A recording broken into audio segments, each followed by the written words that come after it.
ये हैं senior citizen DK Chopra ji, जो राष्ट्रीय अध्यक्ष हैं भ्रष्टाचार उन्मूलन महासंघ के, और साथ साथ ये राष्ट्रीय अध्यक्ष हैं स्वदेशी संघर्ष समिति और दिल्ली वरिष्ठ नागरिक कल्याण संघ के।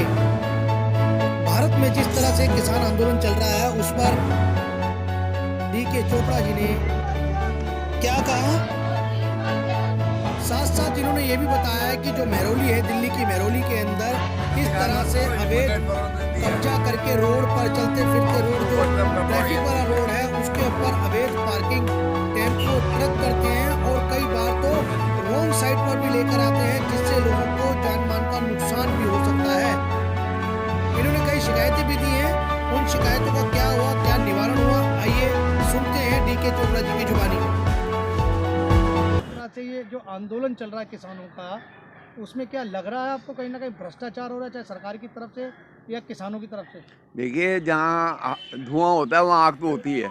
कुछ ना कुछ तो सरकार ने ऐसा किया है जो उनको छुआ है, तो उसके लिए उनको चाहिए कि भाई वो उनको ऐसा इंश्योरेंस दे कि भाई 100% कोई इसमें 19-20 नहीं होगा और आपके जो राइट्स हैं वो सेफ हैं।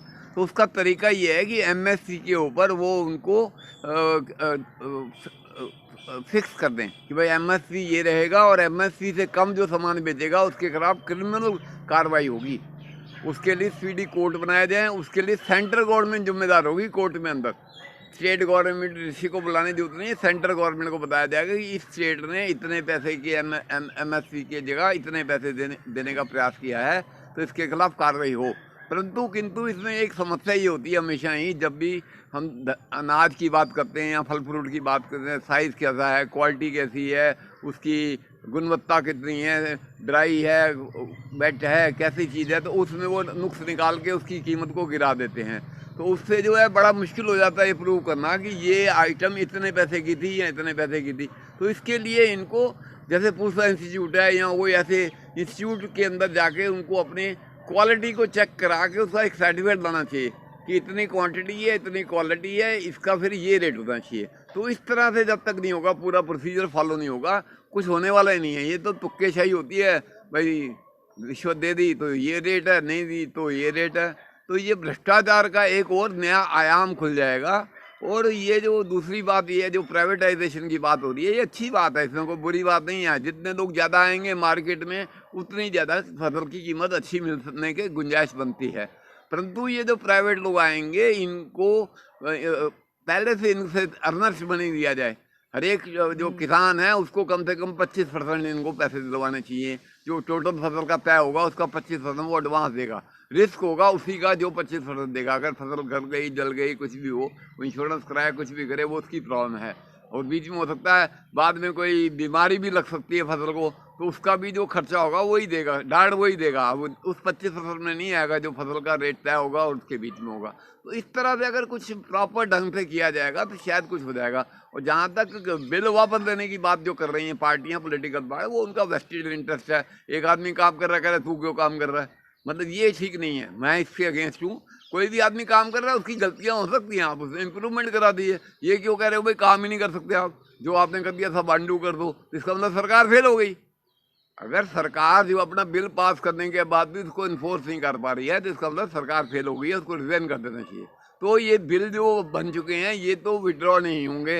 ये सरकार, ये जितने भी पब्लिक के लोग हैं ये लगे रहें, कुछ भी करते रहें। बिल तो विधेयक पास हो चुके हैं, तो वो वापस नहीं हो सकते। वापस ना हो सकते हैं ना होंगे। अगर हो जाएंगे तो मोदी सरकार चली गई समझो। ठीक है चोपड़ा जी, आपने अब तक तो बताया कि बिल वापस नहीं होगा, सरकार ने जो बिल बना दिया वो बन के रहेगा और वही बिल चलेगा।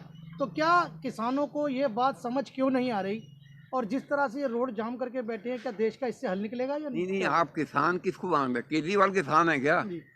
कौन किसान है? मेरे को ये तो बताओ ना, उसका नाम तो बताओ कि ये किसान है।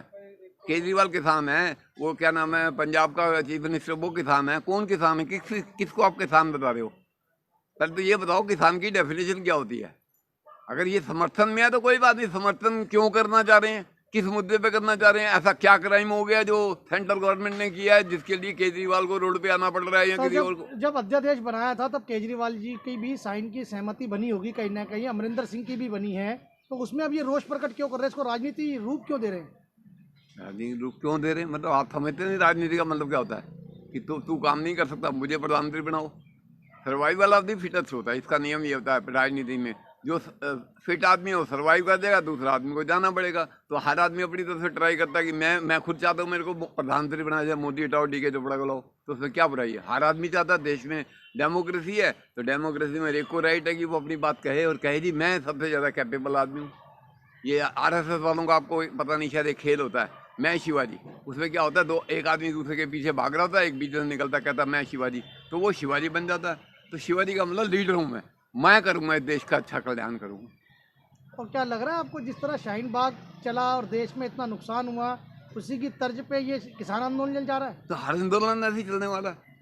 आप एक ट्राई हो चुकी है ना शाहीन बाग, तो उसके बाद अभी दूसरा आंदोलन भी उसी ढंग से चल रहा है। उनको क्या फर्क पड़ता है? पॉलिटिशियन को कोई फर्क नहीं पड़ता, उसका तो बिजनेस चल रहा है, उसका टैक्स आ रहा है, वो अपना काम चला रहा है। ये तो पब्लिक है, जो आम पब्लिक मर रही है, जिनको बोलने नहीं दिया जाता। पत्रकार आते हैं, वो भी फ़ोन पे आते हैं, उनको पता है इसी का इंटरव्यू लेना, और का इंटरव्यू लेना नहीं, जो कुछ भी करता रहे। तो बात तो मैसेज तो उन्हीं का जाता है जो गुंडे बदमाश ऊपर हाईलाइट हो गए हैं। जो एक्चुअल किसान है वो तो खत्म हो गए, जिन्होंने वो नाले पे पत्थर फेंके थे, ट्रॉलियाँ और ये सब फेंकी थी, उठा के रास्ते खोले थे पंजाब से जब आते हुए। तो ये वो लोग की तो कोई बात सुनता ही नहीं है। कोर्ट में उसकी अमेंडमेंट की जाए और जो भी क्राइम करे उसके खिलाफ कार्रवाई हो, तभी ये होगा ना इन्फोर्स। अदरवाइज तो बाद में क्या होगा, छोड़ दिया जाएगा। तो डीके चोपड़ा जी, आप एक चीज़ और लड़ाई लड़ रहे हैं कि जो मेहरुल के अंदर टेम्पू है, स्टैंड को बंद करवाना चाहते हैं, उसके पीछे क्या कारण है? देखिए, ये वो लोग कहते हैं ये 35 साल से हमारा टेम्पू स्टैंड है, आज तक हमारे को कोई नहीं हटा पाया है। एक उसमें क्या प्रॉब्लम क्या है वो कह चुके हैं, उनकी भी रिकॉर्डिंग भी आपको सुनवा दूंगा। वो कहते हैं हम 1000 लोग हैं जिनका रोजगार यहाँ से चलता है। पर मैं ये कहता हूँ 2 लाख लोग मेहरौली में जो रहते हैं, उनको क्यों नहीं आने जाने देते आप? उनके लिए रोड बनाई गई है या आपके टेम्पू को खड़े करने के लिए ये जगह बनाई गई है? तो ये MCD वालों के साथ उनकी सेटिंग है। तो MCD वाले वो जगह पे नहीं होने दे रहे। ट्रैफिक में मैं रोज कंप्लेंट कर रहा हूँ, वो 2-3 बार हटा भी चुके हैं और हटना ही पड़ेगा उनको। सरकार जो कानून के हिसाब से काम चलता है देश में, वहाँ पे मैं चाहता हूँ पटरी बने और रॉन्ग साइड से जो लोग जाते हैं मेहरौली, वो अंदर की साइड से उसके लिए लाइन बने। तो वो मैं बनवा के छोड़ूंगा। 15 दिन महीने की बात है, कोई लंबी चौड़ी बात नहीं है। उनको मैं जगह भी दिखा दिया कि सामने ये जगह किसान हाट के नीचे पड़ी है और ये जगह आपके ट्रक स्टैंड से बहुत बड़ी है, तो आपके डबल ट्रक खड़े हो जाएंगे। पर वो नहीं मानते हैं, उनकी प्रॉब्लम है, मैं क्या कर सकता हूँ। अब अनपढ़ लोगों को देश चलाना है तो अनपढ़ लोग ऐसे ही चलाते हैं। तो क्या इसमें आपको लोगों का सहयोग मिल रहा है, वहाँ के जो मूल निवासी हैं? अरे 2 लाख लोग भूखी हैं वहाँ से, वो करें क्या? ये प्रॉब्लम होती है इस देश में ना, बोलता कोई नहीं है। क्यों बोलेगा तो उसको पीट देंगे सारे। मेरे को धमकी आ चुकी है कि तेरे को जान से मरवा देंगे, तू यहाँ आके देख ले एक बार, तू रिश्वत दे जा हमसे, जो तेरे को पैसे चाहिए बता, हम अपने आप कर देंगे। मतलब क्या हो रहा है? देश से रिश्वत में चलेगा, कोई काम कुम भी होगा ढंग का? आने वाले जनरेशन को क्या मैसेज देके जा रहे हैं? 72 साल में हमने क्या किया? सारे जंगल राज बना दिए, 40,000 रुपये रिश्वत मिलती है, ऐसा मेरे को बताया गया। तो उसके बाद में गर्म हो गया, क्योंकि मैं भ्रष्टाचार मूलक महासंघ का राष्ट्रीय अध्यक्ष हूँ। तो मैं भ्रष्टाचार को किसी भी एंगल से बर्दाश्त करने को तैयार नहीं हूँ। जैसे ही मुझे पता 40,000, मैंने कहा हटाओ ये टेम्पू स्टैंड, अब चाहिए नहीं हमको यहाँ।